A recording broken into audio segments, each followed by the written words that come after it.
All right. Test, test, test. Can you guys hear me? Trying this whole new stream here.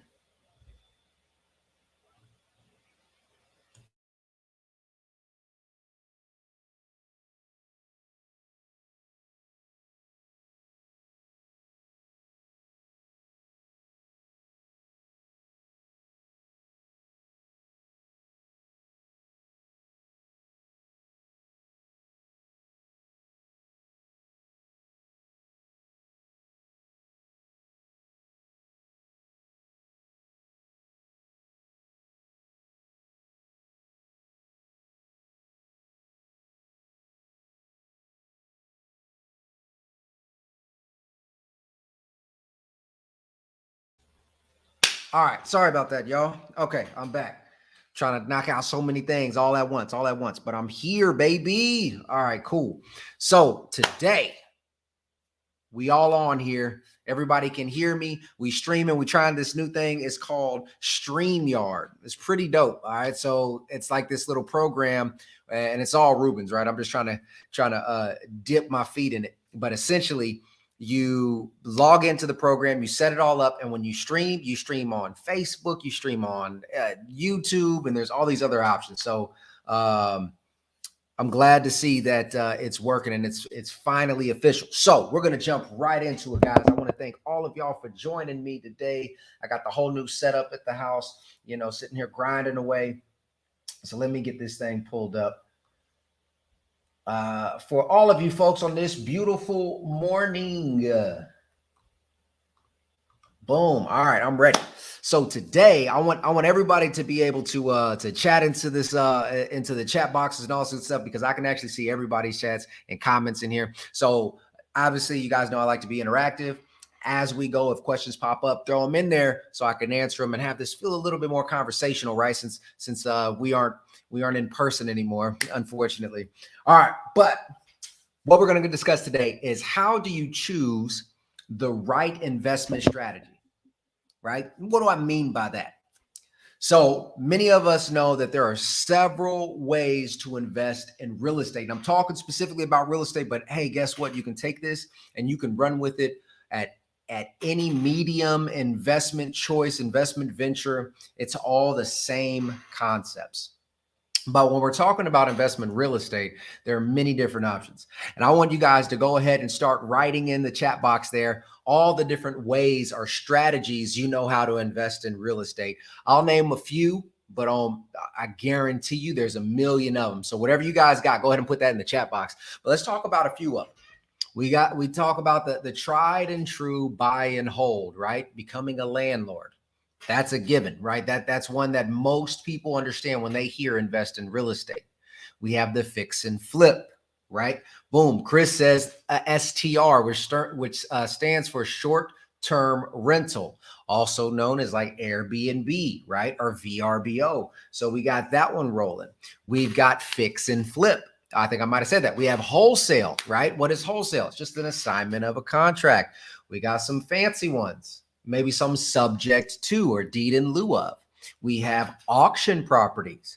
We have probate properties, meaning that we go for properties that are owned in estates, right? We have land flipping.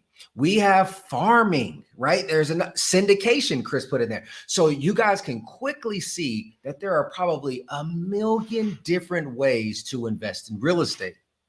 Now, for most people, when we first get started, that can be overwhelming. It's like, yo, I want to invest in real estate. Great. What do you want to do? Shit, I don't know.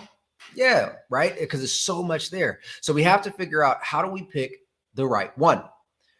How many people have done something and, tried all these different things just to find out that you didn't like it in the first place? And if you had done something else from the beginning, you would have gotten to what you wanted a long time ago.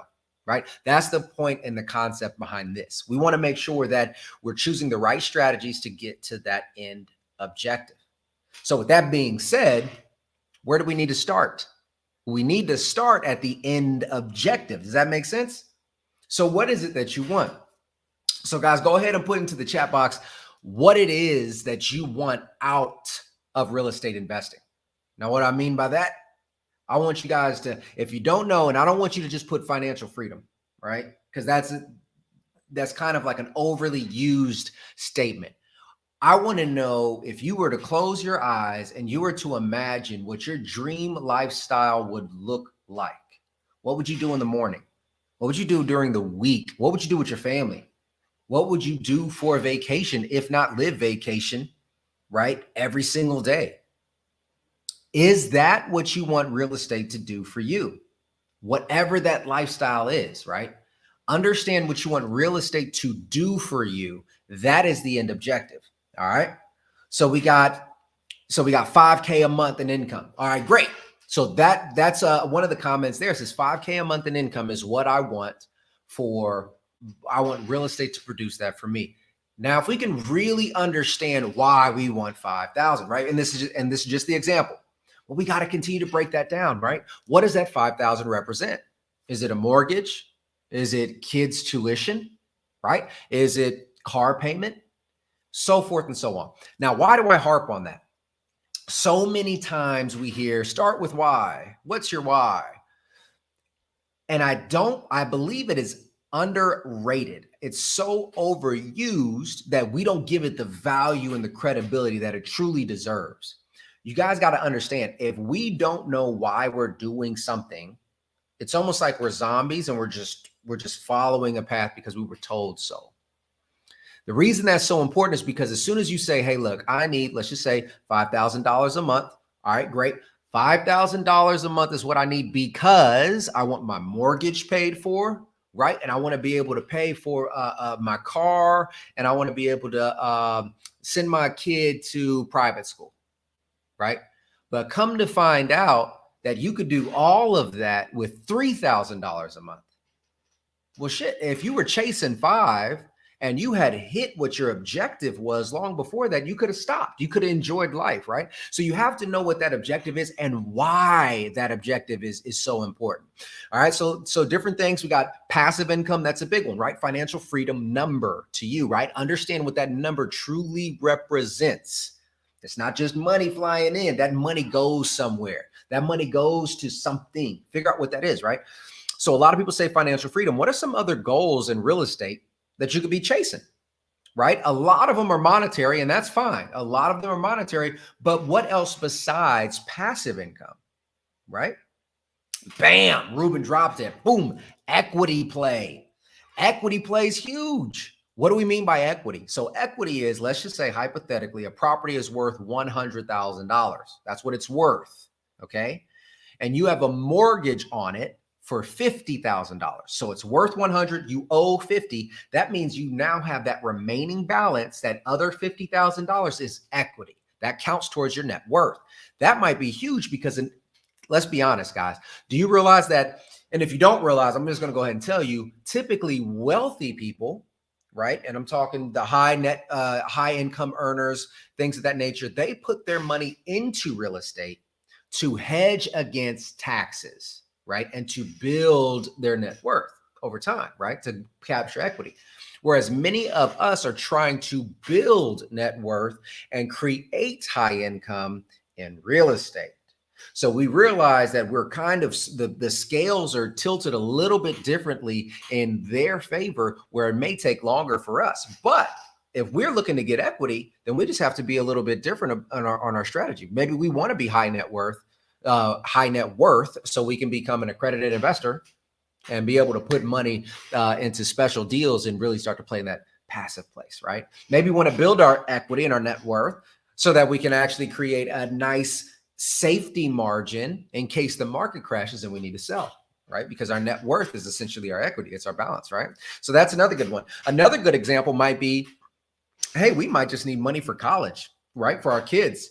And we don't need passive income for this specific example. We just need to be able to pay the tuition outright, or we want to be able to purchase a home, right? For somebody in our family that we love, or for ourselves. So you got to realize that the strategies can change. It can be passive income. It can be equity. It can be lump sums, right? It can be just for the sake of credibility. Doesn't matter. You get to choose your why, and you get to choose your reason for investing. Okay. So now after you guys do that, I want you guys to take that serious too. Pull out a pen and a paper, some coffee, and get to cracking on what it is that you really want real estate to do for you. Because I promise you, guys, hindsight is 2020. If for those who don't know, I have a little over 130 doors now. And I promise you, if I could turn back the hands of time, I would only have 20. They would all be Airbnbs, because that would have fit my why from the beginning. But I didn't know. I did not know. So I am telling you, start with your why and paint a very clear picture of what it is that you want real estate to do for you. All right. So after you take your time on that good stuff, the next thing is now you understand what you want real estate to do. You either want it to create passive income, you want it to create equity, whatever. Now we got to find the right strategy. So let's talk about it. If you want passive income, 5K a month, we'll use that as an example. What are some strategies that you can do to create passive income, right? We got long-term, and get creative, guys. Get creative here. We have long-term buy and holds, okay? We have short-term rental plays, right? But it's still buy and hold. What other passive income plays do we got? Let me see some. Get creative, guys. I'm going to drop a few on you, but I want to see what you guys come up with. Let's think passive. And then I want you guys to start already thinking for lump sum, right? I want you to already start thinking for equity, because I'm going to throw those at you too. But what other things can you do besides buy and hold? I'll give you a little bit of time, All right, I'm jumping into it. So some of the other things you can do for passive income. My man, Ruben hit it with the house hack. All right, that was like number 3 on the list. House hacking, guys. House hacking is you buy a home. It can be a single family home, 2, 3, or 4 unit home. You live in one unit or in one room, and you rent out the rest. You've created passive income. Chris hit it with the second one. This was the one I was going to say, private money lending. Private money lending. Guys, if you just want passive income and that's it, you don't even have to own the home. Now, think about how much of a headache you just gotten rid of completely, because you don't even own the liability, right? All you do is lend the money and you receive monthly payments on that money. Boom, you got your passive income. All right. Now, just rewinding a little bit. So many times we're told that the standard progression in real estate investing is go from wholesales to generate capital, to fix and flips because you built up enough capital to get more capital with a fix and flip. Now you have fix and flips. Now you want to go to buy and holds to build up your net worth and start producing cash flow. And then from buy and holds, you're going to go into maybe apartment complexes or multifamily. And then from there, you'll go into private lending because you have so much abundance of capital, you can now lend it out. That right there, that's a cliche timeline, and that's bullshit. Because you can start wherever the hell you want to start, as long as you understand what your end objective is, right? So private money lending was the one that I was going to really highlight. Sleeves in the house. Let me see what he said. Hold on. I'm getting motivated, Michael.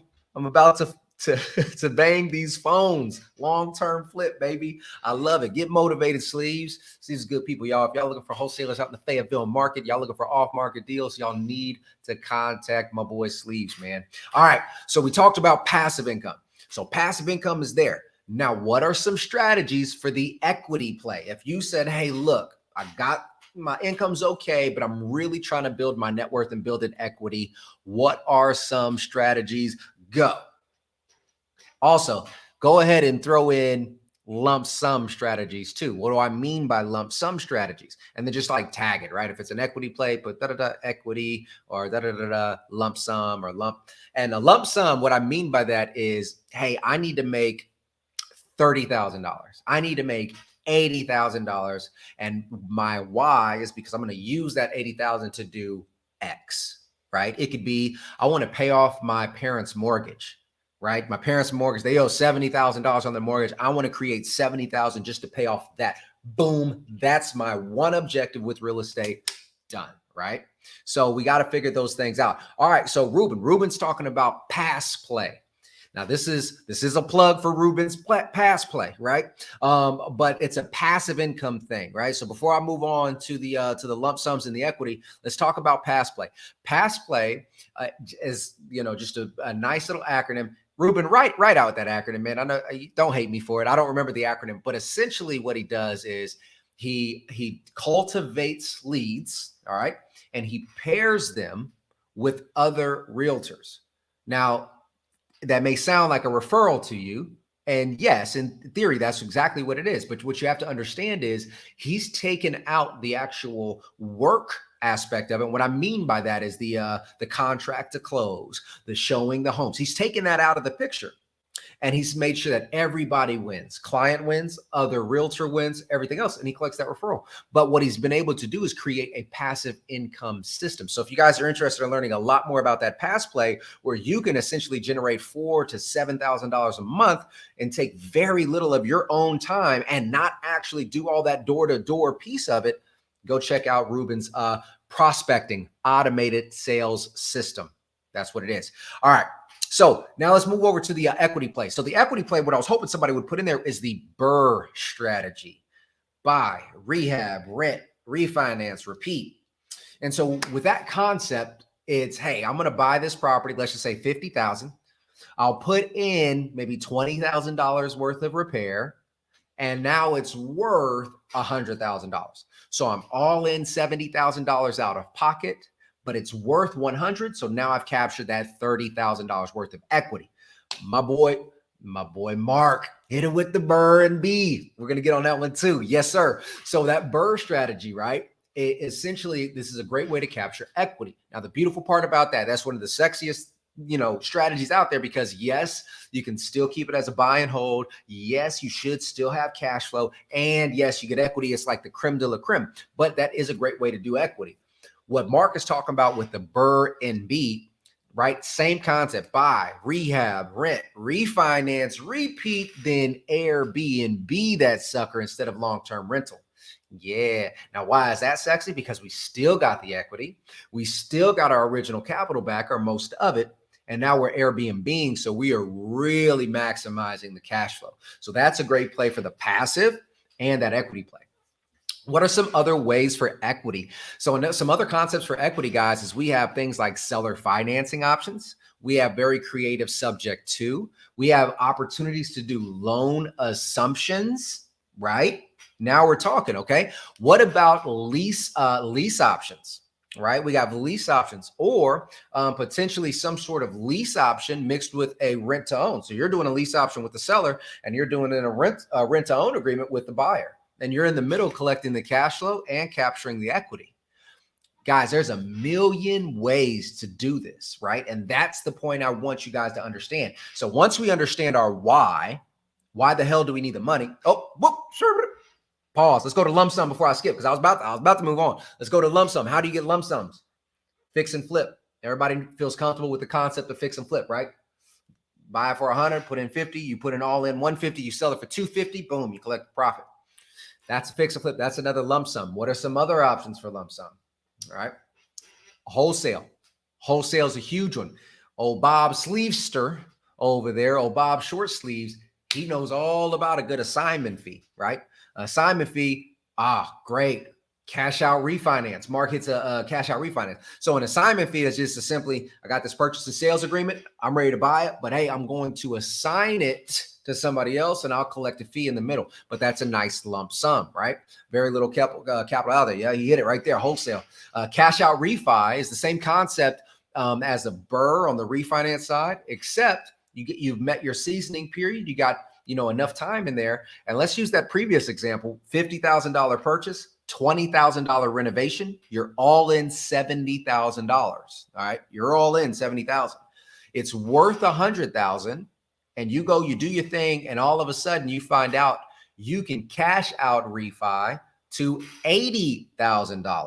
Well, if you're all in at 70, you're going to get your 70 back plus that extra 10,000 because you pulled out 80,000. So now you just made a profit of 10,000 in that example, or maybe not a profit because it's still a loan, right? So maybe that's not the right term, but nonetheless, you can get that you can get that lump sum that we're talking about there, right?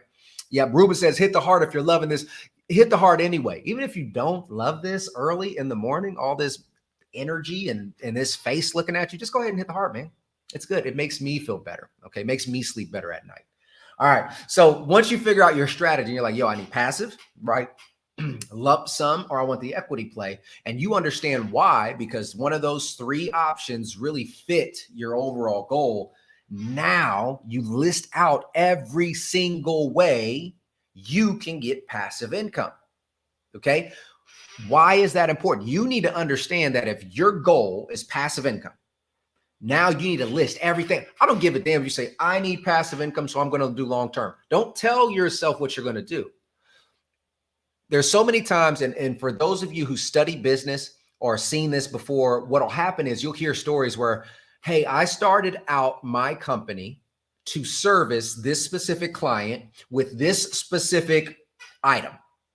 And then, 7 months in, I realized that that specific client ain't buying shit. This client is buying this item. So do you think that you just delete that item and then try to figure out what this client wants? No. You figure out, hey, this is my clientele. This is now my new target audience. How do I continue to serve them? Because they're already coming to me. That's business. So why is that important for real estate? Let's flip that on its head. If you know you need passive income, great. That's great. That's your why. You need to list out every single way you can create passive income, long-term, short-term, past play, so forth and so on. Then you need to study your market and see what best fits. Think about that. Let that really sink in, guys, because it's extremely important. All right. Perfect example. I'm here in the North Carolina market. You can see I got some blue here. This is my undershirt for right now, just because I was trying to be nice for the, like a Superman, trying to be nice for the video so I look professional. And I got a little blue in the back there. All right. This is North Carolina, baby. Although I am still a Texan at heart. Don't ever forget that. Texas, best country in the world. Anyway, we're in the state of North Carolina. Now, everybody here that knows North Carolina or just any state in general, there's probably a huge variance between the capital city of your state and probably a rural city that has 25% of the population. Am I right? Okay. So let's think about North Carolina. We have our team expanded everywhere. I got properties in Fayetteville, North Carolina, and we operate in the Charlotte, North Carolina market. If you're a buyer going into both of these markets, do you think that the price points are the same in Fayetteville, North Carolina and Charlotte, North Carolina?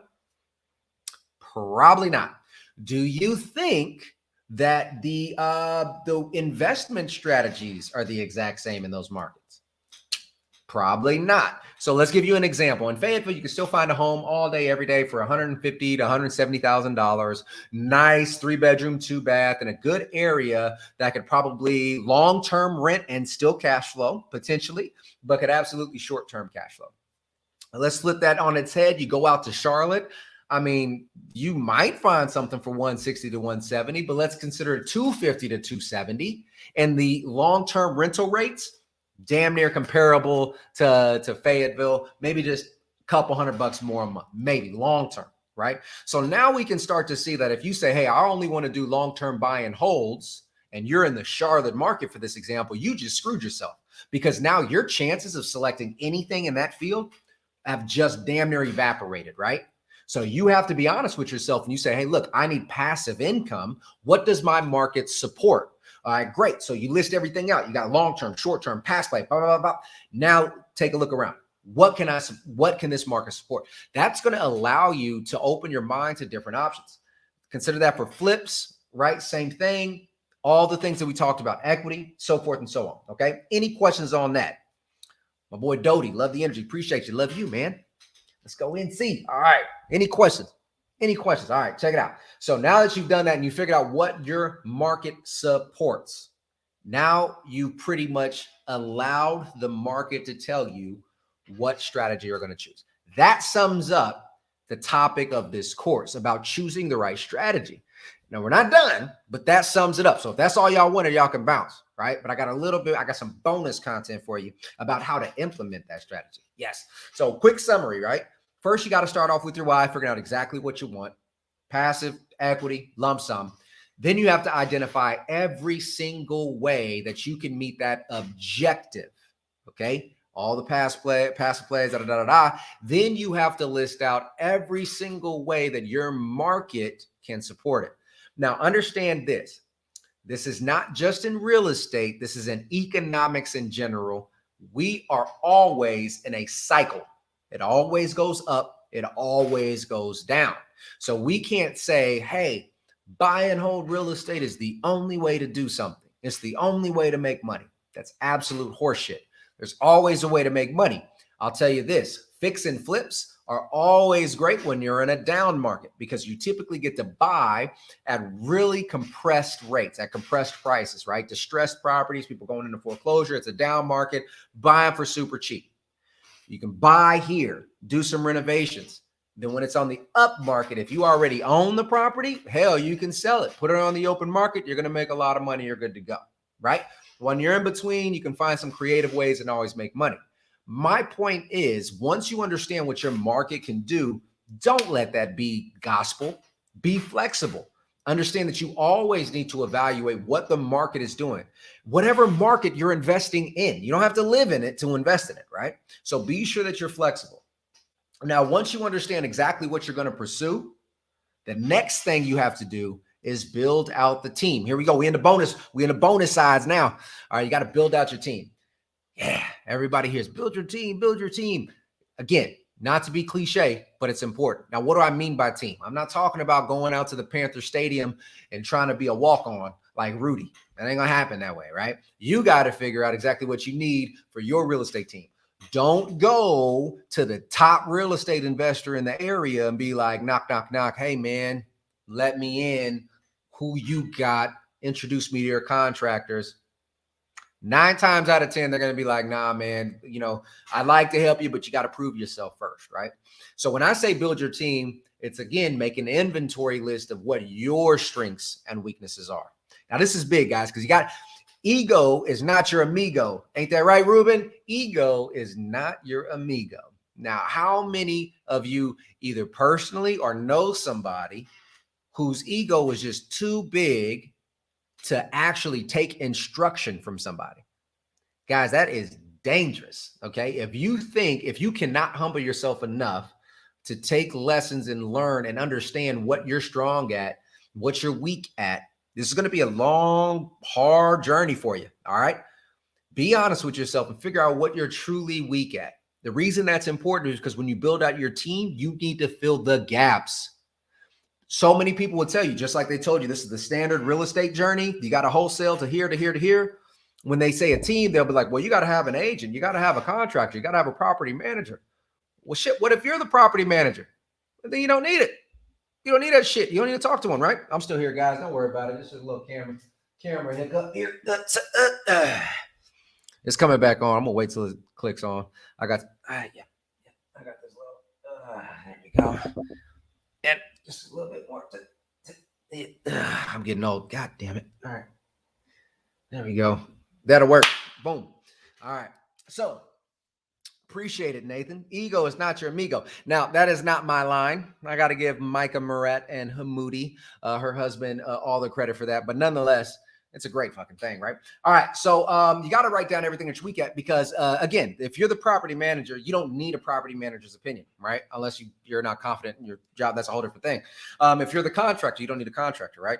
If you're licensed as a real estate agent, you may not need a real estate agent. I don't give a damn. I can believe me, I can tell you all the reasons why you need a real estate agent, but understand that if you are very competent and capable of listing your own property, you may not need that expert. You may not, right? You may want it, which is fine. But once you take inventory of yourself and say, all right, look, I'm good here. I'm good here. You know what I'm bad at? I'm bad at bookkeeping. You know what I'm bad at? I'm bad at day-to-day operations management. So like managing the contracting crew is going to be fucking difficult. You know what I'm bad at? Whatever. Once you kind of lay those things out, now you know who to go and search for. Now you know who to go out and search for. And once you build that team around you, specific to that strategy, right? So let's say if it was passive and you're saying, hey, I'm only going to do short-term rentals like Airbnb and blah, blah, blah. You got to build out that team. So I'm weak at this. I'm weak at this. Oh, I need a property manager. You can't go to a long-term rental property manager. You got to go to short-term. Shout out to Mark Horton, who's in the building. If you guys are looking for short-term Airbnb management in the Fayetteville area, he's expanding to Charlotte, and he's going to be out in South Carolina soon too. So y'all reach out to him. But nonetheless, that's how you build out that team. Once you build out that team, you have everything you need to move forward and conquer some real estate. All right. You have everything you need. Now, lastly, you might be looking for funding. You might be looking for blah, blah, blah. Yes, that's part of the puzzle and that's part of the process. But as far as being able to actually implement the strategy and start investing, that's it. That's it. You figure out your why, figure out all the strategies that fit it, find out what your market supports. Then you build out the team based around your weaknesses to fill that in. And then you go out there and you start making offers like crazy. Offers like crazy, y'all. I'm telling you, offers like crazy, because you may submit 50 offers and only get one deal, but that one deal may be everything you need to really start to escalate, or even just start the momentum for your investment journey. Boom, y'all. That was quick, down, and dirty. That was 30 minutes on the dot. Just dropping. So give me your questions. Give me your comments. Give me your feedback. How do y'all like StreamYard? This thing is kind of dope, right? I don't know how it's actually like coming through on the audio wise, but I'm on like 3 different platforms right now, and I can see everybody. I like StreamYard. I'm gonna definitely buy it my damn self. But yeah, man. What are the Nathan, check out the chats, man. Ruben just made a t-shirt. Ego is not your amigo. If you're interested, with the nice Proven by Ruben logo. And then the reason we're doing it like this, just FYI for Be More Training guys, I'm going to continue to do Be More Training via this platform. That way you guys only have to tune in to Ruben's channel, because before it was mixed up. I was bouncing on my channel, blah, blah, blah. From now on, moving forward, everything will be on Ruben's channel when it comes to Be More Training, regardless if it's me or if it's somebody else teaching. All right. So just keep that in mind too. All right. What y'all got, man? What y'all got? If y'all ain't got nothing for me, I'm going to, I'm going to get back to work, y'all. So y'all better come on with it. I got to brand more stuff. I'm going to start wearing coffee mugs, and appreciate it, Chris. Chris is a killer too, guys. Yo, if y'all, hey, Chris, before you leave, man, put in your website, or how they can find out about Stroop Knives. So y'all, if y'all like custom homemade knives, veteran owned company and operated, family owned company and operated, beautiful knives, man. I got one of his early ones up here. You can actually see it. You see that blue hanging right underneath the flag right there. That's one of Stroop's knives. Now, I didn't get it branded and all that good stuff. I got my dad one, but I need to go out and get another one. I know Doty got one with his name on it. Ruben's got one branded. There it is right there, stroopknives.com. So if y'all are interested in that, maybe it's a closing gift for some of your clients, right?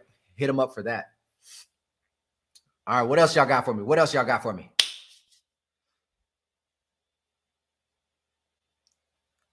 Boom. Dropped his Instagram in there too. Yep. Mark got one for the deployment. Yeah, I'm telling you guys, a lot of us got it. A lot of us got those knives, man. Some good quality knives. So now that I'm just feedback here, I'm gonna give y'all maybe about 2 more minutes before I pop off. Now that we understand how StreamYard works, I'm thinking about setting up an OnlyFans, but with StreamYard. Is that something y'all would tune in for? Set up an OnlyFeet, onlyfeet.com, right? But use StreamYard. Y'all good for that? Would y'all join and participate and maybe donate? Look, I lost 3 followers. Soon as I said that, 3 people was like, nah, hell nah. All right. That was obviously a joke. For those who don't know my sense of humor. All right. All right, guys, I'm gonna give y'all 1 more minute. No questions, no comments. All right, excellent. I'm just checking emails and everything else and text messages. All right, well, hey, I appreciate it, guys. I hope you guys enjoyed this class. It was real quick, down and dirty.